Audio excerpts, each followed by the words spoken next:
3, 2, 1. Here we go! Welcome to the Remote Photography Podcast. In this episode, I speak to Nemo and Pippa Doll from the Creativity Hub about their experiences with remote photography and how they plan to include them into their events in the future. Enjoy the podcast.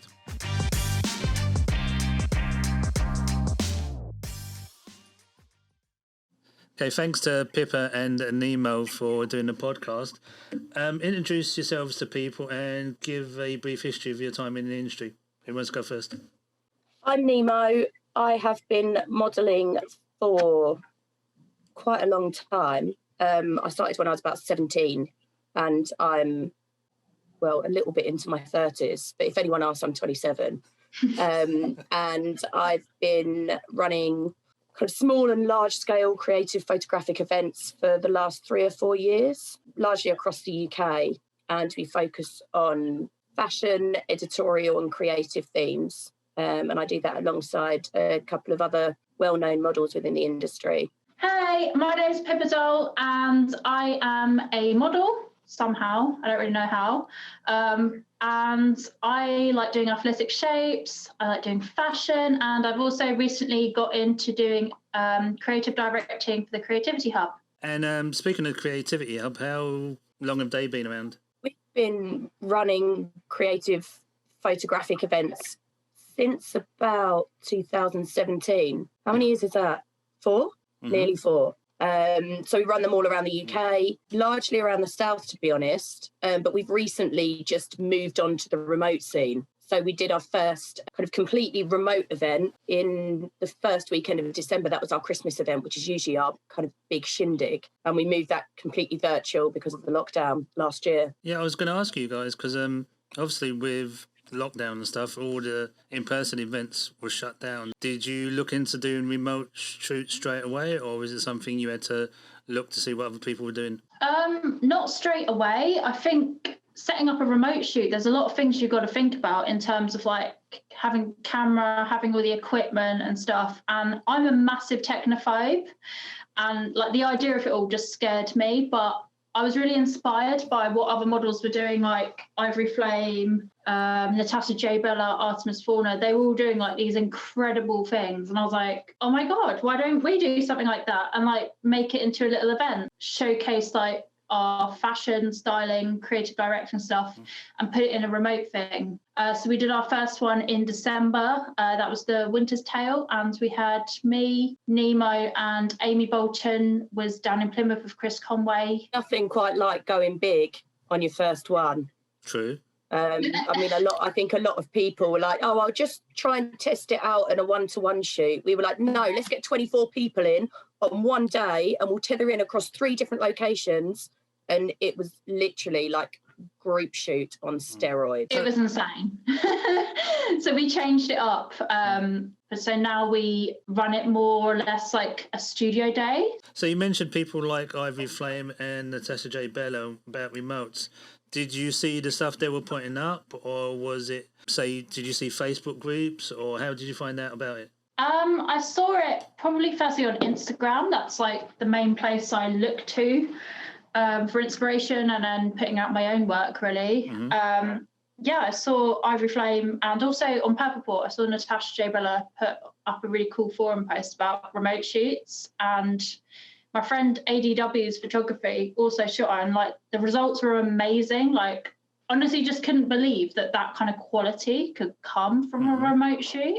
So yeah, I guess it just really like inspired me to know that it's possible, and the whole challenge of it is really good as well. But we've learned so much from running these remote shoots, everything from knowing how to light a backdrop, to light a subject, to doing some gel strobe setups. I mean, Pippa and I would literally wander around a studio before aimlessly, crashing into things, not having a clue what we're doing.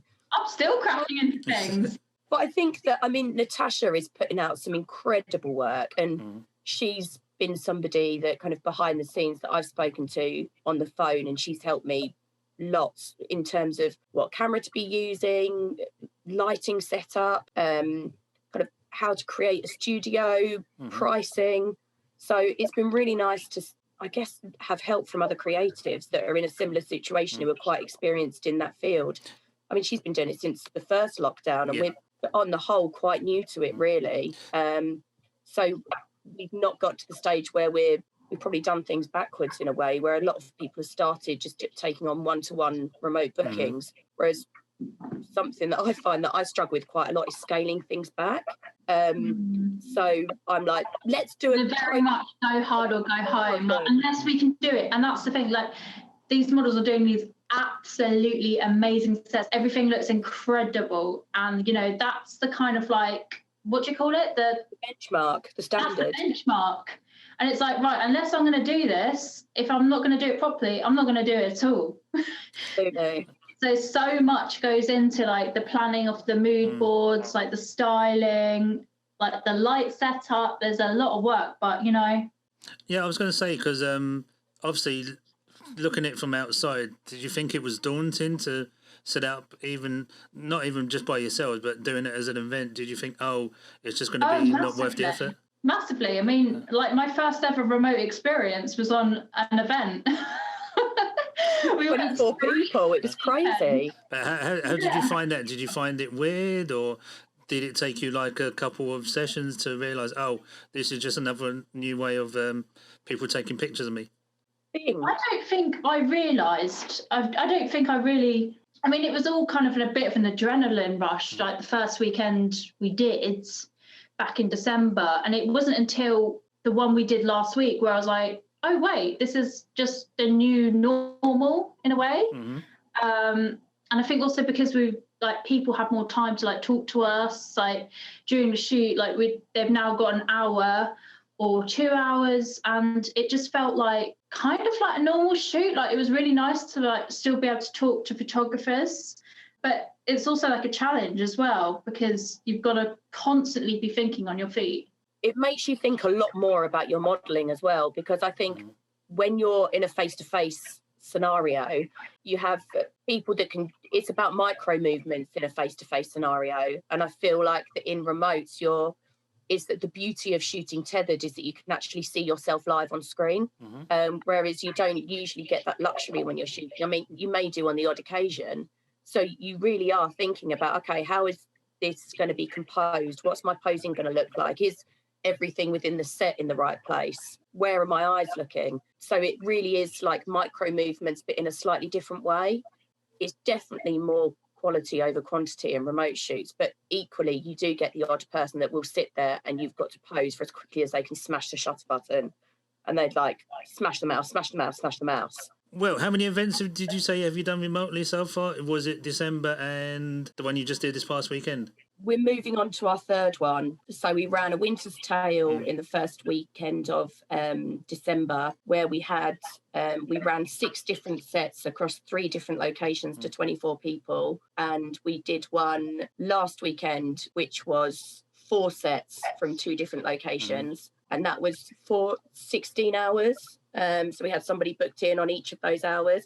And that actually went really well, because that was pretty much our pilot, wasn't it? Where we thought, is there actually an appetite for this? And I'm not saying an appetite for remote shooting in general, but an appetite for remote shooting with Pippa and I, and with our creative style and with fashion-forward concepts. And didn't you sell out the whole event? Yeah, it sold out in like 2 days or something, which was crazy. And we had people that were brand new to remote shooting, who had never done it before, which was great. So we thought, do you know what? This could be actually a really nice, a different, number one, revenue stream into our business. And number 2, an opportunity for us to work with creatives that we perhaps would have never had the opportunity to work with before, from people who are based in America or Belgium or the Netherlands, or people who are disabled or up in Scotland and maybe we're not as accessible to them. So it's actually opened the floodgates to a huge amount of people that we would have never had access to before, which was great. And when we get back to, obviously, fingers crossed soon, in-person shooting again, do you think it's something the Creativity Hub will take forward, that you'll have the back to in-person shoots again, but you'll maybe add like a block or something or a day onto the event where people, like you say, who might not be able to get to the location might be able to shoot the models you have remotely? Yeah, definitely. I mean, there has actually been some discussion on this on the forums about, is remote shooting here to stay? And I think the general consensus is that, like, obviously it's never ever going to replace one-to-one in-person shoots, like, of course not, but it is an option. And it, you know, like, say you're running a creative event and someone from, I don't know, Japan wanted to shoot that, they would never have that opportunity unless they flew all the way in. And they really do that just for one shoot? I don't know, maybe. But they've got that option of, like, just tethering in online and shooting that set. So it's definitely going to be something we are going to be putting into our events. We have already said to some people, and they said, oh, you know, someone in Scotland who did a remote shoot of us at the weekend. He was like, oh, I like the idea of that event, but it's obviously a bit far for him. We said, you know what, we can tether you in. If you wanted to do this set, you can do it remotely. We'll do it. So the opportunity is insane. It's also something that we've spoken about it quite a lot, and said that I think that remote shooting's here to stay, because I think that in some elements it means models might not have to tour a huge amount. I think it could be a case. I mean, we've mentioned that we'd love to do a remote studio day a month, even when restrictions have lifted. Purely because, as I say, it opens up the doors to be able to shoot with people in the Netherlands. It means I don't have to get on a plane and I can just go to my nearest studio. So I think that there's definitely appetite for it beyond this. Half of the battle is convincing people that remote shooting is just as creative as in-person shooting, because I think that some people miss the whole, we're going to have a break and have a coffee, and it's that whole social inflections and the conversations that people have, and the stop for a cigarette break and what have you. But you can still definitely have that on remote. I agree. I mean, like, for the weekend though, I remember our shoot, John, like it just felt like, it kind of felt normal. Like, we still had a laugh and a catch up. Yeah, because we hadn't shot for a couple of years. No. But I do think that, like, half of the battle is convincing people who claim to be technophobes to just give it a try. So I was going to say, one of the things that we're trialing at the moment is we have, well, pretty much like launched to our group today. We are we're running a 10-minute taster day. And that 10-minute taster day is, we don't charge for it. It's completely free to do. It's like a freemium day. So anybody that hasn't shot remotely or hasn't worked with us remotely, to all of our Creativity Hub photographers, we're giving them the opportunity to tether in for 10 minutes. We'll walk them through the controls, walk them through the setup, walk them through how it happens. They can take a couple of shots. They get their images. I mean, they must think it's Christmas come early, but obviously the catch is we want to convert them and encourage people to come and book onto our remote weekenders. Because I think that once you remove that barrier of, oh my God, it's technical and I don't really know, and I'm not in front of somebody in person. Once you remove that stigma that's attached to it, I think that it's actually people's minds will be a lot more open to it. Yeah, I always think, like, if you don't try, you don't know. I remember in the first lockdown, I looked at the remote shooting and I thought, nah, this is not for me. I'm traditional. I just want to do in-person shoots when we can. I'm not going to bother with it. And then I tried it in December and I was like, whoa, this is actually all right. I like it. And I like the challenge of it. I'm a little bit of a nerd with, like, knowing how things work. So it makes me genuinely excited to, like, test new things. We had people who've won a couple of awards on their shots where they've submitted them into Camera Club competitions. We've had a couple of awards on Purple Port. And since then, I think that we've had quite a few photographers approach us off the back of those saying, oh, I've noticed that you do this. So I think that it's kind of given us a little bit of a wider audience to it. But I've definitely heard, like, from yourselves and from other models, they're wishing they started it earlier now. Because, like you say, you were a bit worried that it was a lot of information to take in, and then would it be worth the investment and stuff? Learning on the job. I mean, like, I only got my camera, 3 weeks ago? I feel like we're ready to run a lighting workshop. I won't lie to you. Yeah. Well, especially the laser ones you did the other weekend. It was like... Yeah, I mean, that all of it is just complete trial and error. Yeah. I've got all the creative ideas, but I have no idea. But I'm learning and I enjoy it. I actually think from being on set and trying to figure out this lighting ourselves, I mean, I'm very much a shoot what it feels and looks like don't shoot what's technically correct. So I probably sit on the opposite end of the spectrum to the more technical photographers. But I feel like we've got some really good results, and from that, in terms of positioning the lights, I mean, I've had yourself, John, even on the phone and on the end of Zoom. I think that you actually took one of the first remote shots of Pippa when we were ran our Yeah, I think she was just jumping around like crazy, wasn't she? I think I probably look mental. I hope that shot never sees the light of day. I didn't get it sent, so you can't blame me for that. If it ever comes out, it was Nemo. Yeah. But we've been so lucky that we've had kind of photographers on the end of the phone that are literally like our tech support team. So yourself, Dan Tidswell, I've had Lifelike Photography and Hyatt on the phone. I've had Rob Golding on the phone. Like, what do we do? What is this situation? But that's good. You've had the industry, like some people would be like, no, I'm not going to tell you how to do it. But from what I've seen, a lot of the industry has like turned around and helped each other to get it all set up. No, definitely. We have. And the model side, like, you know, no one's got an ego. They're all happy to help because everyone's kind of in the same boat. Like, it's a rubbish situation, obviously.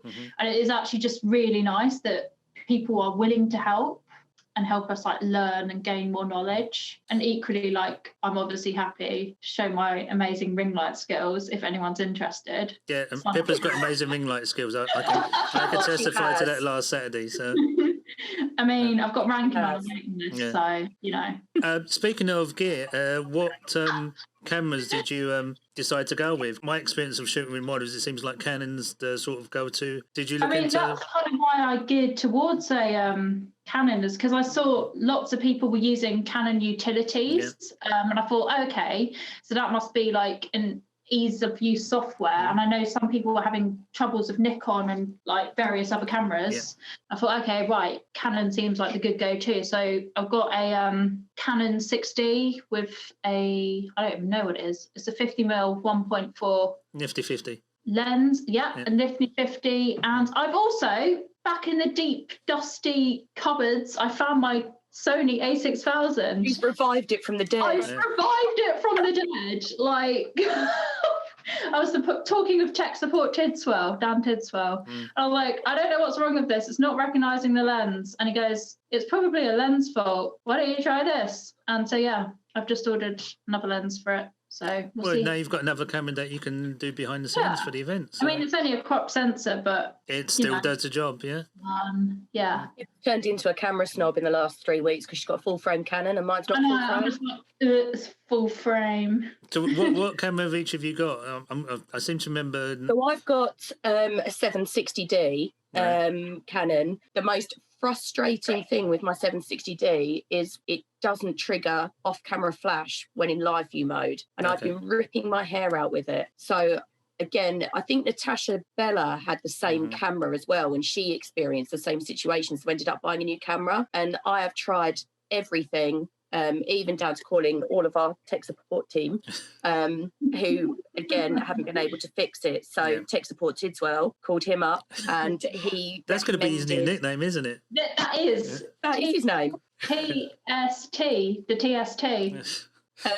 So he recommended, and I've seen a couple of models using these actually, the Fuji X-T2.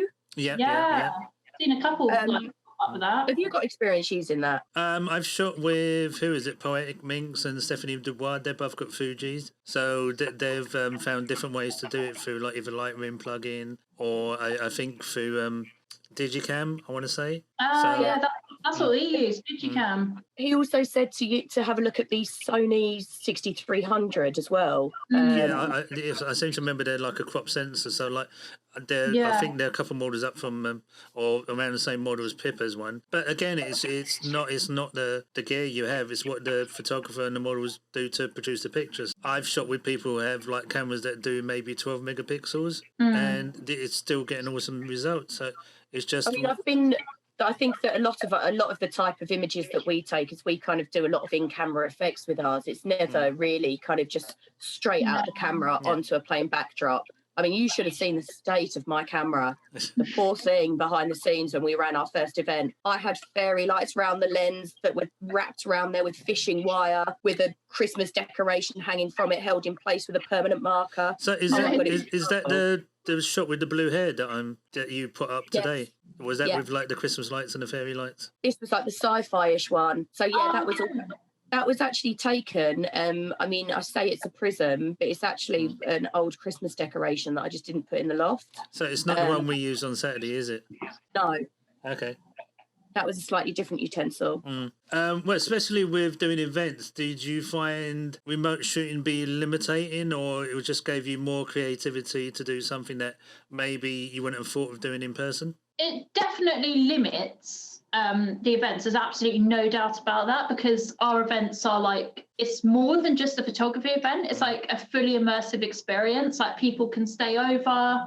You know, we have like a little party in the evening and stuff. So obviously with like a remote shoot, all that is kind of taken away. But the remote shooting is kind of like, you know, I'd say it's a means to an end, but not really, because obviously we can actually carry it on. Yeah. Like if someone can't shoot us from the other side of the world, but it's a good challenge. You know, it gives you something to do. It keeps your creative brain ticking over. Well, especially like, say, last weekend, obviously, with yourself, with that fake news set. Yeah. That was literally like, what, one wall or two walls, and you put newspaper up, and then that was your set. Yeah, basically. Yeah. And then I just pumped up and was like, boom, have it. There you go. So, yeah. For you, it might be you can see all your furniture or stuff all moved around to find the space, but what the camera sees is like, say you put up the picture I can see on the creativity Instagram of Pippa like posing by the newspaper. Again, it's like what the camera sees. So you might be looking and your furniture's piled up to the ceiling just so you've got some space. Oh my God, it's a joke. Like, honestly, everything, I call it a cable graveyard, because there's so many wires and cables everywhere. Yeah, welcome to troubleshooting. It's a joke. Yeah. And like clearing up afterwards, it's just... But how did you find it, Nemo? Did you find it was like easier to do, or you just... I do think it's limiting in the sense that it's about getting those kooky angles. And for me, one of the big things is that every photographer walks away looking like they haven't been at the same shoot, which is why we're so big on... I mean, we have photographers that show up and like when they bring props with them, they'll bring whisks to shoot through and spatulas and all sorts of crazy stuff. So now you have to have that remote shoot. Anyone would think it's like the Great British Bake Off. Like a really rubbish version of it. Or, you know, like when you go, the old Ready Steady Cook, and they used to bring a bag full of random stuff and be like, here you go, make something. So now you have to have that by your camera. Exactly. So I've got to have like Christmas decorations, I've got to have fabrics, I've got to have coloured cellophane. It's really good because it actually makes you genuinely like think about those shots, so it forces you to use your brain, but it limits you in the sense that you can't just nip off from that corner of the room to the other corner of the room to try and get something slightly different. And I don't know, I mean, a lot of the time I end up chasing golden hour, chasing light around the place, and you can't really do that when you're tethered. That's probably what I find the most frustrating from it. Now you've got like obviously lights and ring lights and stuff. That doesn't become an issue now because you can control. I'm actually really lucky that I work quite closely with Pippa because she's the ring light specialist. So when I get things like I need golden hour, I just call Pippa up and she's like, look, put it on warm setting, pump it right up, stick a ring light on it, and then all of a sudden we've got golden hour. Do you know why this ring light thing's coming up? It's because whenever we're stuck, what should we do for lighting on this set? What should we do? I'm just like, I don't know, just stick a ring light on it. But does it work 9 times out of 10? You know that sparkly set we shot? Yeah. That was just a ring light. There you go. How good was that? That was good.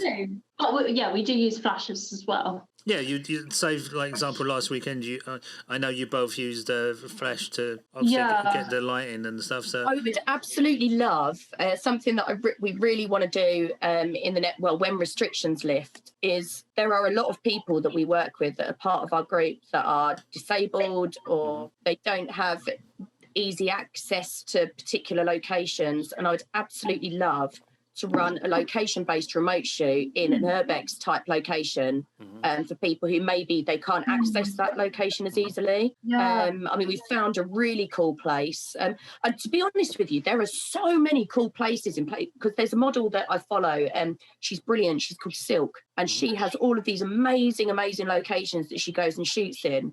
and they're all in like far West Wales. Now, if we were to ever run a shoot there, country. exactly, like it's just too far for people to travel. But in a remote setting, actually, it doesn't matter where on earth you are. Something that we'd really like to do is definitely run a location kind of urbex type shoot. I mean, I'm kind of gagging to get out on location. Oh, am I allowed to say gagging? Oh, bugger it, I've said it now. You can't say that. That's not... Okay, cool. Like, I'm definitely, like, a location person. I love it. Like, getting out there, doing crazy shapes, that's my thing.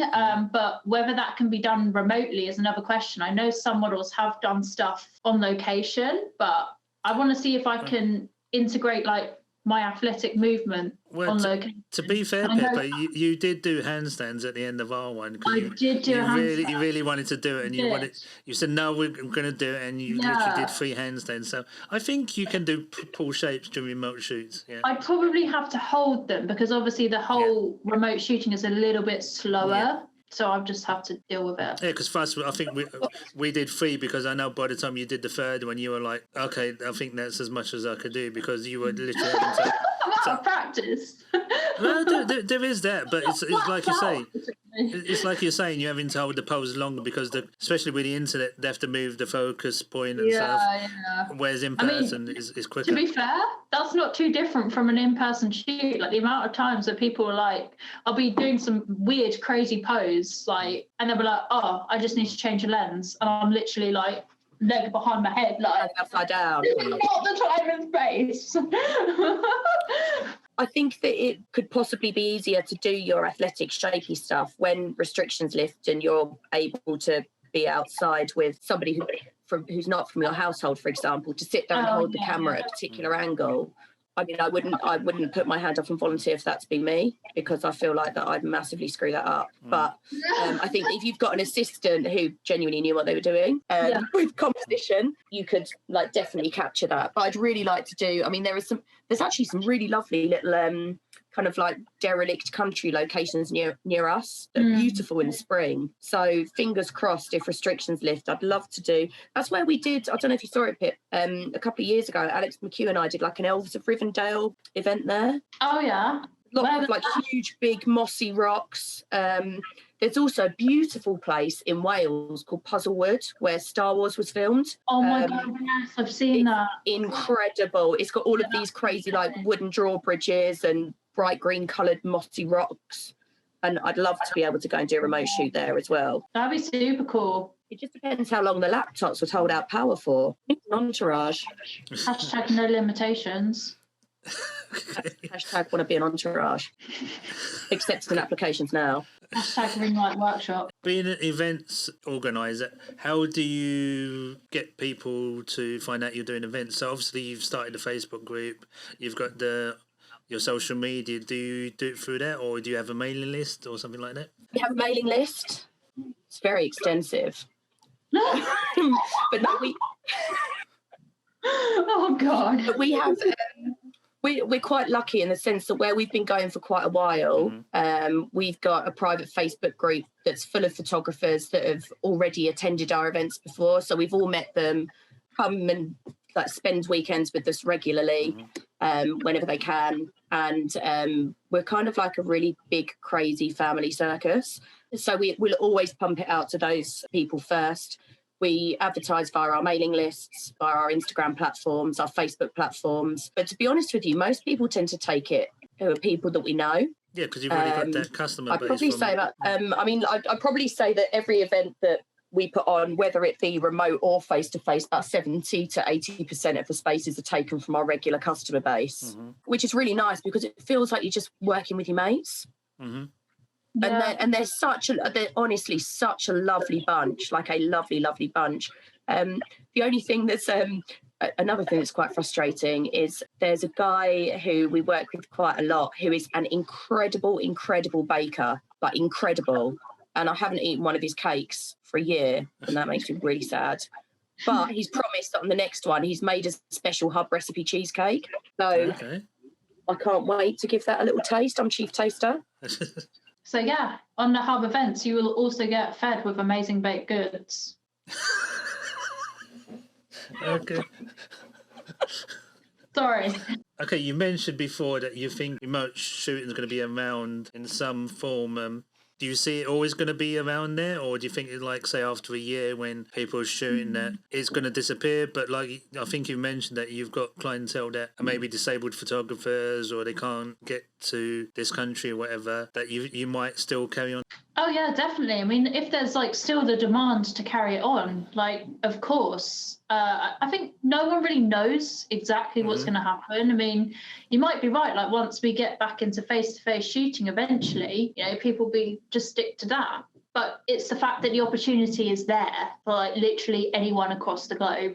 I think with the whole remote shooting, I think even from the corporate event organisers who run the big trade shows and run the conferences and that whole kind of scene, I do think that circa 2019, when people were just purely running face-to-face events, and if face-to-face events got taken away, they've actually left themselves very exposed within the revenue stream. So I'm finding, and I'm just saying this from being like involved in the corporate events world myself, as my like 9 to 5, that I think that a lot of organisers are going to be moving towards a hybrid event model whereby they've got a virtual stream. I think there's going to be a huge push on digital content. I think there's going to be a massive push on kind of Zoom networking. And I think that that's definitely there to stay in the corporate events world. And I don't see why that wouldn't translate into the creative world. I think that moving forwards, actually, it makes our business selfishly very bulletproof by having a remote virtual option, especially if we're able to run events on a hybrid model like that, where we have a tether team and an in-person team throughout each kind of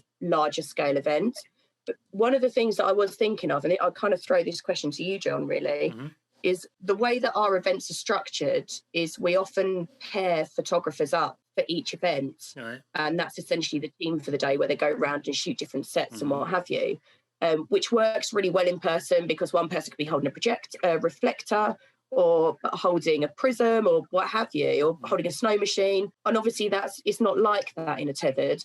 How would you feel if you were tethered into a larger scale event and you got the opportunity to shoot lots of sets, but you had to share your slot with someone else and had to effectively watch somebody else shooting? I wouldn't mind watching, but I'm one of those people. I wouldn't want to copy what someone's done. So I wouldn't mind being like, you can like tell me to join like 5 minutes before my time and I'll do that.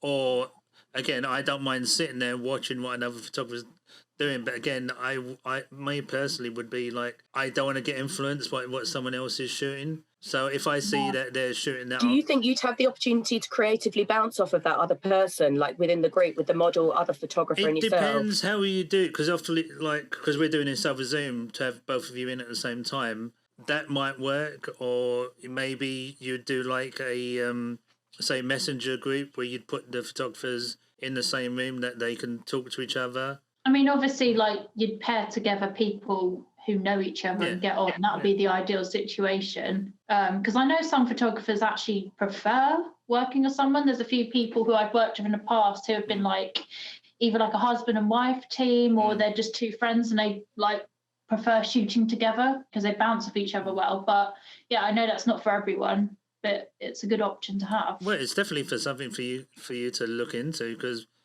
it's like I say, there's different ways to do it. There's always going to be a way that you could either do it via Zoom or Messenger or WhatsApp or whatever. So yeah, there's definitely something you could trial, and then if it works, then you've got something else in your canon of stuff to offer. So what does the Creativity Hub look for in a model?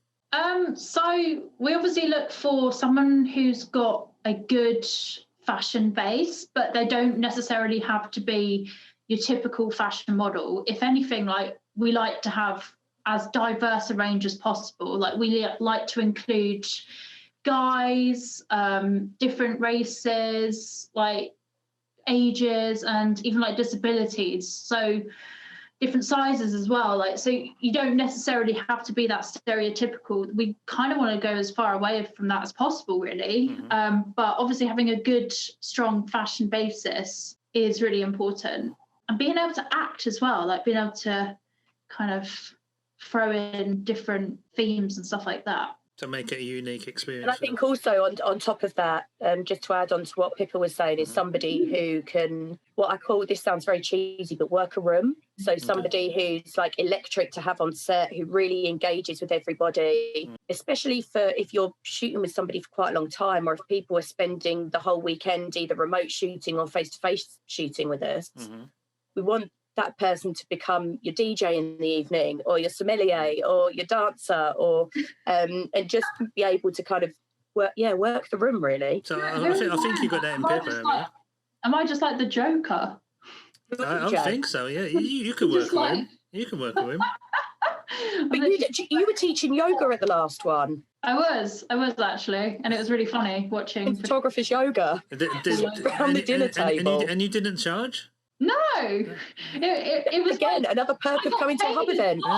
Just watching people fail. It's like in doing these extensive yoga poses. It was really funny. So, what makes the Creativity Hub events unique? I think that what makes us a little bit different to other organisers is that all of our concepts and styling and set design and themes and creative is all born from the model team. Every single model throws in their ideas. They'll all mood board the event. They'll all mood board their set. They'll put together their ideas for styling. They will put together all of their ideas for lighting, how it's going to look, what their poses are going to be. Everything's thought out to the absolute nth degree. So how do you come up with the themes for your events? Basically, they pretty much just come from the archives of my brain. My brain is a very weird place.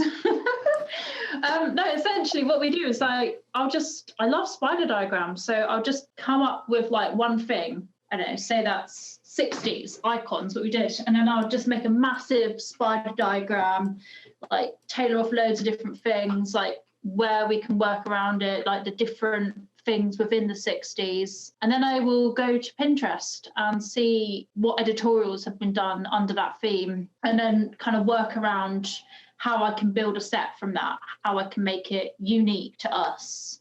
And then we'll have a think about which models would suit that theme, who's going to really pull it off, who's going to like really show that theme in the best way possible. We ran a 1940s event last year called D-Day Darlings. Yeah.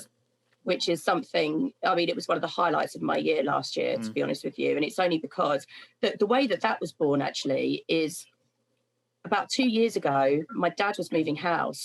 He was clearing out a load of stuff from his loft. And we found this old little tin box. And in that tin box was all of the love letters that my grandmother had written to my grandfather. Both of my grandmothers were nurses in the war. They both nursed in Dunkirk. My granddad was a soldier in the First and Second World War. All of my family are ex-military. And I was reading these love letters, and it's lovely because they're a very lost form now. They're because of technology and text messages. You don't really have that anymore. And I was reading them, and I was like, you know what? I'd love to be able to extract this feeling and implement it into an event. And that was actually our first fully immersive event. And it was kind of born from a love letter from 1941, that one. So there's lots of different ways that we come up with these different themes. It could be anything from, I don't know, we've seen a picture on Pinterest and we spider diagram it and develop on it. Or it could be from a real life scenario. Even like conceptually, like I've been thinking of like certain concepts. I don't want to like spill too much juice on what we have planned for Halloween, but I'm kind of running on like more concepts, like I don't know, certain like phobias and fears, things like that, and like thinking outside the box conceptually rather than set in stone themes. Actually, it was something that we've been really lucky to do is, and you've probably seen this yourself from being in our little group, is we kind of like to give a bit of the creative range to the photographers that come to our events as well. So we're always asking, what do you guys want to shoot next year? What models do you want to see at the events next year? And we take a little bit of that and sprinkle it into our ideas.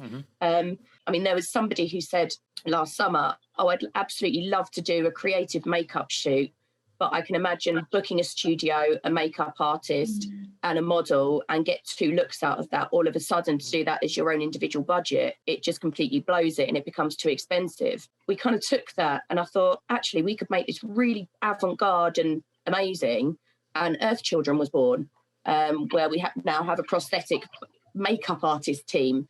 I mean, we've got like 3 makeup artists on that, 7 models a day in C.S. Lewis's back garden with 2 tree houses. So all of a sudden that idea developed and developed and developed. So we've been really lucky that we take influences from lots of different people. We're very lucky that mine and Pippa's brain tends to combine quite nicely when we're spider diagramming, where we can add lovely little inflections into things. I mean, even down to her Icons event, we were talking about 60s, like what big movements were around in the 60s. And Motown as well. Motown, huge in the 60s. But it's been a good interview. So the last thing I'm going to ask you is, like, where can people find the Creativity Hub?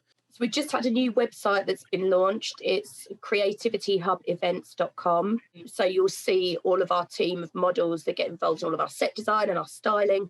You'll see all of their beautiful faces there. And we are on Instagram as @creativityhubevents.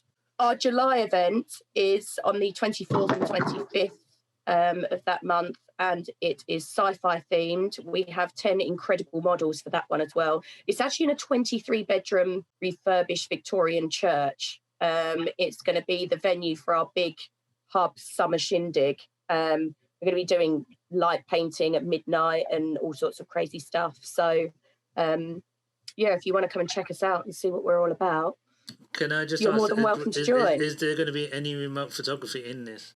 Yes, there will be, because we are thinking of, in sci-fi, to be having a tethered in team of international photographers. So we've been very, very lucky that over the last 2 events that we've ran remotely, we've met some international photographers. I mean, Scotland's another country, so that's technically an international photographer, isn't it? Well, at the minute, it is still part of the union, so but you are correct. It is another country, yeah. Thank you. So we are now expanding our international photographer base, and we've actually just had somebody who's coming to work with us at the end of February who is from Belgium. We've got somebody else from the Netherlands as well. Global.